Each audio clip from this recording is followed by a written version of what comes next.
Narcissus by David Eagleman, from the book Some 40 Tales from the Afterlives.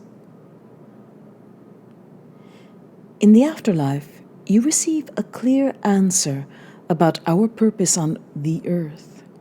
Our mission is to collect data.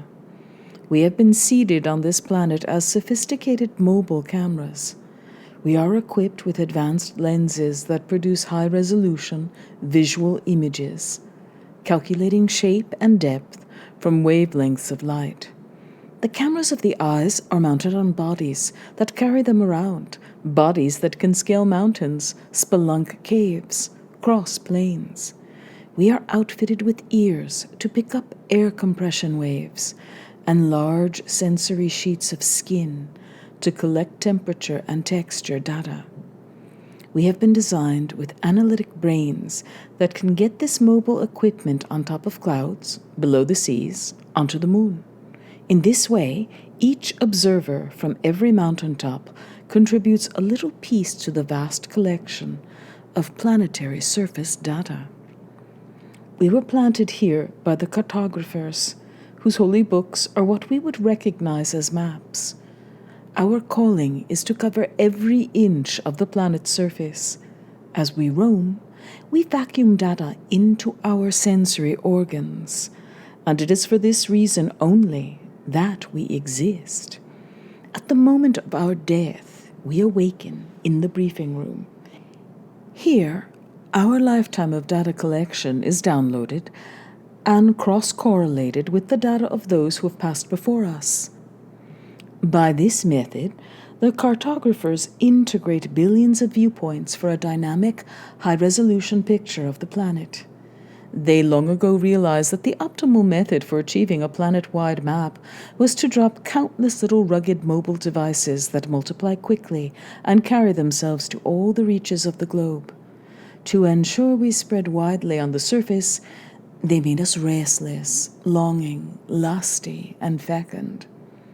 Unlike previous mobile camera versions, they built us to stand, crane our necks, turn our lenses onto every detail of the planet, become curious, and independently develop new ideas for increased mobility. The brilliance of the design specification was that our pioneering efforts were not prescripted. Instead, to conquer the unpredictable variety of landscapes, we are subjected to natural selection to develop dynamic, unforeseen strategies. The cartographers do not care who lives and dies, as long as there is broad coverage. They are annoyed by worship and genuflection. It slows data collection. When we awaken in the giant spherical windowless room, it may take a few moments to realize that we are not in heaven in the clouds. Rather, we are deep at the center of the earth. The cartographers are much smaller than we are. They live underground and are averse to light. We are the biggest devices they could build. To them, we are giants, large enough to jump creeks and scale boulders, an impressive machine ideal for planetary exploration. The patient cartographers pushed us out onto a spot on the surface and watched for millennia as we spread like ink over the surface of the planet, until every zone took on the color of human coverage, until every region came under the watchful gaze of the compact mobile sensors. Estimating our progress from their control center, the mobile camera engineers congratulated themselves on a job well done. They waited for humans to spend lifetimes turning their data sensors on patches of ground, the strata of rocks, the distribution of trees. And yet, despite the initial success, the cartographers are profoundly frustrated with the results. Despite their planetary coverage and long lifespans, the mobile cameras collect very little that is useful for cartography. Instead, the devices turn their ingeniously created compact lenses directly into the gazes of other compact lenses, an ironic way to trivialize the technology. On their sophisticated sensory skin, they simply want to be stroked.